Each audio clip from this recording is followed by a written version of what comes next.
Hello, my name is Mustafa Rohanchad. I'm from the Bay Area, and I will soon be a graduate of Saratoga High School class of 2014. I plan on attending the University of California, Berkeley, majoring in electrical engineering and computer science, with a possible double major in business administration. I see myself in 10 years being a successful entrepreneur, most likely in the field of bioinformatics.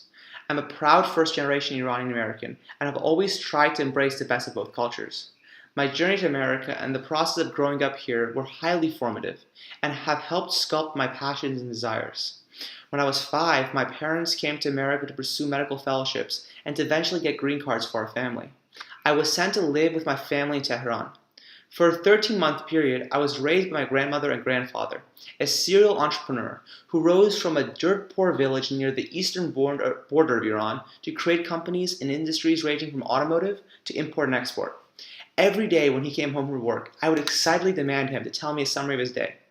I found his job fascinating, a magical world where your every decision had a large, tangible impact, where dozens, sometimes hundreds of people were looking at you for answers.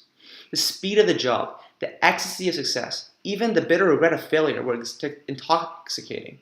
For me, entrepreneurship was an opportunity to leave my mark on the world. After coming to America, I started small. My first endeavor involved a stereotypical lemonade stand, rather a more Persian-esque pomegranate juice stand, an unconscious differentiation decision that made me enough profit to buy all the Pokemon cards at my local Target. It wasn't until high school that I gave high-tech entrepreneurship a thought. But moving to Silicon Valley, falling in love with programming and bioinformatics, and working with and creating high-tech ventures like Genopsys, Iritron, and Project Seed convinced me to pivot my dream career path. But to be honest, my journey to America and my time growing up here wasn't all unicorns and rainbows. I entered my first year of elementary school 1 month before the 9/11 attacks. As one of the only minority students in my school, I faced insistent racism and always felt myself isolated.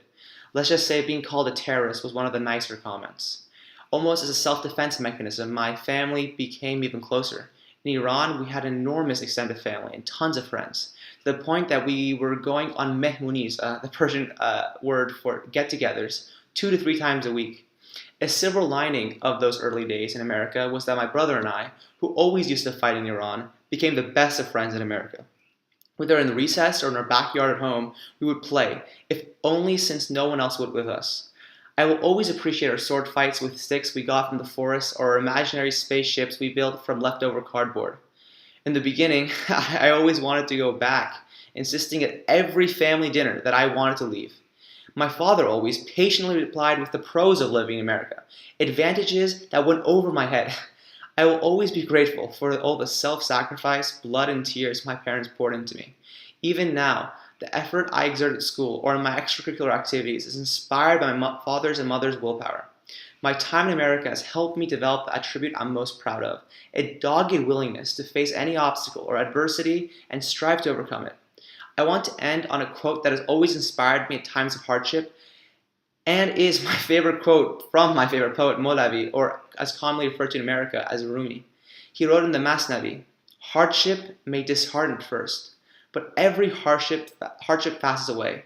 All despair is followed by hope. All darkness is followed by sunshine."